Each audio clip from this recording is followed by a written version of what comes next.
Somebody said if you don't like playing with LeBron, you wouldn't like playing with Kobe. Bro, you guys got to stop these narratives, man. It's not that I didn't like playing with Bron, you guys. And, I don't want to go into detail about it. Some of y'all comments just be so asinine. Like when I was in Cleveland and I was a young player, I had no idea Bron was going to come back. Kyrie Irving just sparked a fire that could reshape one of the biggest reputations in modern basketball. And the wildest part is how casually it happened. One sentence on a random live stream. No interview, no media buildup, no dramatic rollout. Just a calm moment, the camera running, and suddenly the internet detonated. Within seconds, LeBron James supporters were scrambling into defense mode. Comment sections turned into battlegrounds. Fans were arguing nonstop. And everyone was reminded of something important. Kyrie isn't just a former teammate. He's someone who lived through the real story. Someone who sat courtside and locker room deep for everything that happened behind closed doors in Cleveland. And now it sounds like he's finally ready to talk. That's what makes this moment feel so dangerous. Kyrie didn't look upset or heated when he dropped the line. There was no rant, no frustration, no emotional outburst. He stared directly into the camera with this steady, ice-cold confidence and said something that sent shockwaves through the entire basketball world. He told viewers that once his playing days are done, the full story about what went down with LeBron is coming out. And he said it with the tone of someone who has been carrying heavy truth for a long time. That wasn't random conversation. That was intent. And judging by how quickly his comments filled with panic, LeBron's fanbase clearly understands the weight behind those words. So now the question becomes, what exactly has Kyrie been holding on to? Because when you start digging into his Cleveland years, the situation gets a lot more complicated than people like to remember. And the roots go back before LeBron even returned. Many forget this part, but Kyrie Irving never wanted to be in Cleveland to begin with. It's not disrespect, it's reality. When he was drafted first overall in 2011, he never got a choice. The league placed him on a franchise still trying to recover from LeBron leaving for Miami. Kyrie arrived with generational talent and unreal ball handling, but he was stuck carrying a roster with no real identity or direction. The reason why I say I would have loved to play with Kobe, because I would have loved to have started my career with, I love Cleveland, don't get me wrong. I'm appreciative of all the things that they've done for me, but at the same time, I would have loved to choose the franchise I wanted to go to. You know what I'm saying? I would have loved to develop next to some of my favorite players and some of my favorite people. Because being a young player, when you're on a team that's not winning a lot of games, there's a lot of bad habits that form. And that's what ended up happening to me when I was very young. I had a lot of bad habits. I was not a winner. I was not a good loser. Night after night, Kyrie Irving was out there trying to drag a struggling team toward wins that barely meant anything. And this is where things get interesting. Kyrie recently admitted that those early losing seasons forced him to develop habits he never wanted. He started playing a selfish, isolation-heavy style simply because there was no one else on the floor who could create offense. He became a one-man show out of necessity, not ego. But just as he was finally shaking those habits and stepping into a real leadership role, everything shifted. LeBron James announced he was returning to Cleveland, and instantly Kyrie's entire trajectory flipped. Picture the moment. You're a 22-year-old rising star entering your fourth season, the point when many players take the leap and become the true face of their franchise. You've survived the hard years, learned from your mistakes, and you're finally ready to run your own team. But then the biggest figure in basketball walks through the door and takes control of the entire operation. Your spotlight disappears. Your leadership gets reassigned. Your chance to grow into the guy is suddenly put on pause with no timeline. That's exactly what Kyrie experienced in 2014. And when you listen to how he talks about that period now, you notice something subtle. He never says it was all negative. He never directly criticizes LeBron. But he keeps repeating one phrase that stands out. Playing with LeBron is a different animal. Not different in a simple or positive way. Different in a way that changes everything about how you're evaluated. Because when you play on a LeBron-led team, expectations don't just increase, they shift. You're no longer judged on your personal development. You're judged on whether you fit into LeBron's system, whether you contribute to LeBron's success, and whether you can accept the role of second option while LeBron guides the narrative. And that's where the story grows darker, because LeBron didn't just bring basketball ability back to Cleveland. He brought something far more influential: control. But when you guys make it about one player, it is kind of just weird. You know what I'm saying? Like, it's not just one player that you have to promote. Like, we had like solid players on our team. When you're playing with somebody like Bron or somebody that you guys like to compare him to, it's a different animal. It's a different journey. You know what I'm saying? Like, you're automatically expected to be at the top of the charts, the top of the league. Every time you play with Bron, it's going to be a lot of media attention. It's going to be a lot of back and forth of narratives. It's going to be about a lot of spun narratives. There's going to be a lot of politics. There's going to be a lot of shit that a lot of people don't see in front of the camera. And for me, I was just a young person trying to figure it out. You know what I mean? It's not that I disliked playing with Bron at any time. It was just literally, it was my time to move on. And that's what people got to accept. They want a deeper, detailed dive in terms of what happened. It's like, it was my time to move on. Let's take a moment to talk about Pat Riley, because this is the detail that completely changes how the whole story gets interpreted. Before LeBron James went to Miami, he was extraordinary but unfinished. He had the talent of a superstar, but he was still raw in ways people forget. He could be emotional on the sidelines, shaky in big moments, and inconsistent as a leader. He was dominant, but not yet fully refined. Then came 4 years inside Pat Riley's system and everything shifted. Riley reshaped him. He instilled discipline, structure, routine, and the mental toughness needed to stay locked in when the pressure got suffocating. The version of LeBron that emerged in Miami was the most polished we had ever seen: calm, professional, calculated, and consistently in control. But here's the part Kyrie Irving has been hinting at, the part most people miss. LeBron didn't just learn how to become a better player in Miami. He learned how to manage the machine that surrounds a superstar. The media storylines, the public perception, the way narratives get shaped before they ever hit the fan base. Pat Riley's system wasn't just about basketball. It was about image, brand protection, and crafting a legacy that stays intact no matter what happens on the court. So when LeBron returned to Cleveland, he brought that entire blueprint with him. And Kyrie experienced firsthand what that really meant. He has talked about how everything around LeBron is filtered, controlled, and packaged long before the public ever hears it. He's described how stories get twisted behind the scenes, how internal politics shape the messaging, and how the framing always leans toward defending one person. That carries weight, because it means LeBron didn't come back just as a more complete athlete. He came back as someone who knew how to manage every angle of his career, including how his teammates were positioned within the story. And if you're Kyrie Irving watching that system operate around you, it starts feeling less like a partnership and more like a machine that keeps moving whether you benefit from it or get pushed aside. Then came the moment that was supposed to redefine everything. Game 7 of the 2016 NBA Finals.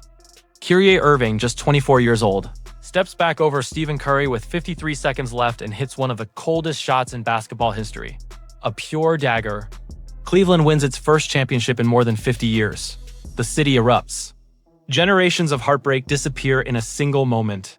Kyrie delivers the shot that seals the title. That's the kind of moment that should define a career. The kind of highlight that becomes iconic, replayed forever as proof of absolute ice-cold execution under pressure. But that's not how the narrative unfolded. And this is where Kyrie's frustration becomes impossible to ignore. He hits the championship-sealing shot, and when he turns on the TV, all he hears is blocked by James. Over and over again. LeBron's chase-down block on Andre Iguodala is replayed endlessly, while Kyrie's game-winning three is barely mentioned. It's like his moment was erased the same night it happened. Then things took an even stranger turn. LeBron went on television and said that championship made him the greatest player of all time, not the team. Not the collective effort. Just him. Meanwhile, Kyrie averaged 27 points per game in that finals. He was the second-best player on the court the entire series. He hit the shot that sealed the championship. Yet somehow the entire story became LeBron's redemption arc, LeBron's journey, LeBron's legacy. Kyrie Irving became a footnote in his own defining achievement. That's the kind of moment that stays with you.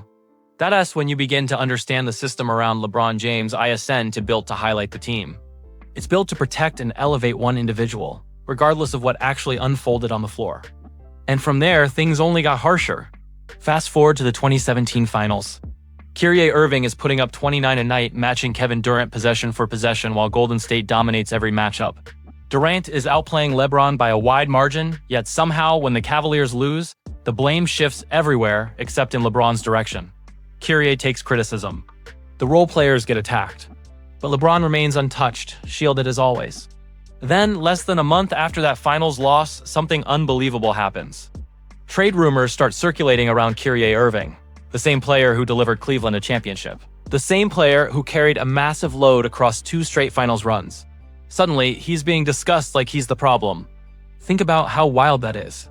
LeBron's inner circle begins whispering about moving on from him, acting like the 2016 title never occurred. Fans start playing pretend general manager, creating imaginary trade packages and arguing about who the team could get in return. The disrespect was unreal, and Kyrie eventually hit his breaking point. He demanded a trade. He wanted out. And that choice made him the first superstar in LeBron's era to take control of his own path and walk away on his own terms. Every major player who teamed up with LeBron either joined him voluntarily or was quietly pushed out when their value dropped.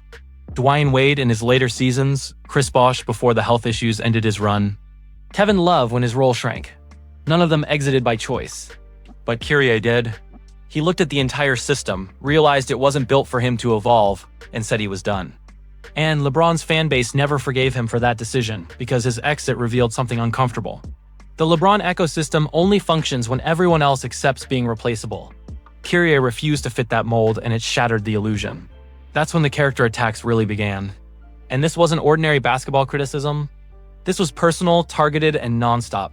People went after every chapter of his career. His time in Boston got twisted into evidence that he couldn't lead young players. His injuries were framed like he chose to sit out just to be difficult.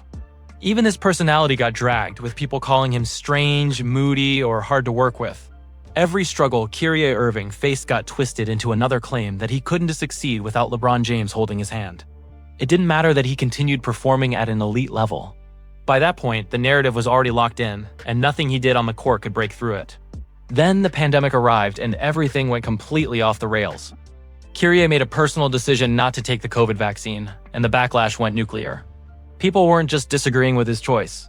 They were calling for him to be removed from the league, calling him selfish, reckless, even dangerous.